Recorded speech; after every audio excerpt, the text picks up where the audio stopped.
ብዙ ማስታወሰው ነገር የለም መገናኘታችንን ማለት ነው። ከዴቭ ጋር መጣሁ ነበር እንዲያበሉ እኮ ብዙ ማስታወሰው ነገር የለም እያልኩሽ ነው። እርግጠኛ ሞር በቪዲዮ እንዲሁም ደግሞ አንዳንድ ነገሮችን ብዙ ነገራኝ ያስታውስኩት ነበር። ስለዚህ ለሁለታችሁም ዛሬ ጥያቄ አለን። ሄርሜላንም አንቺም እስከዛሬ እየተፈጠረ በነበረው ነገር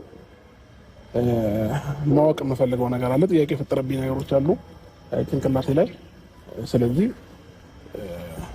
ብዙ ሞር ሀሳቡን አውርቼሻለሁ ብዬ አስባለሁኝና አሁን አንተ ወደ ራስህ ተመልሰሃል አብርሽ።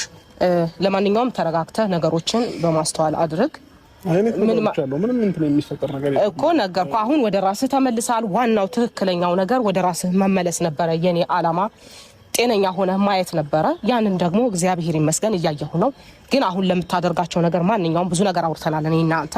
ለምታደርጋቸው ማንኛውም ነገሮች በማስተዋል አድርግ። ምክንያቱም የማይሆን ነገር ሆኖ በኋላ ራስን እንድትጸጸት ስለማልፈልግ ነው። ገብቶሃል?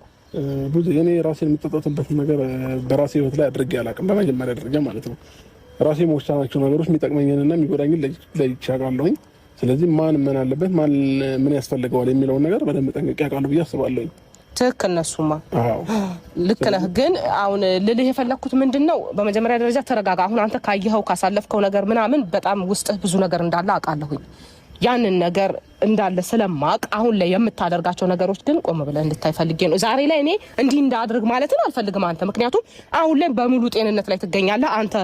መወሰን የምትችል በህይወት ላይ ምን ይጠቅመኛል ምን አይጠቅመኝም የምትለው አንተ ነህ የምታውቀው። መወሰንም የምትችለው አንተ ነህ። ስለዚህ እኔ በውሳኔክ እንዲህ አድርግ ብዬ ልመራህም አልችልም። እኔ ያስጨንቀኝ የነበረው ስለ ጤንነት ነው። አሁን ጤነኛ ነህ። ገብቶሃል? ግን አሁን ለምታደርገው ነገር አሁን ብዙ ነገር ስላልከኝ ነው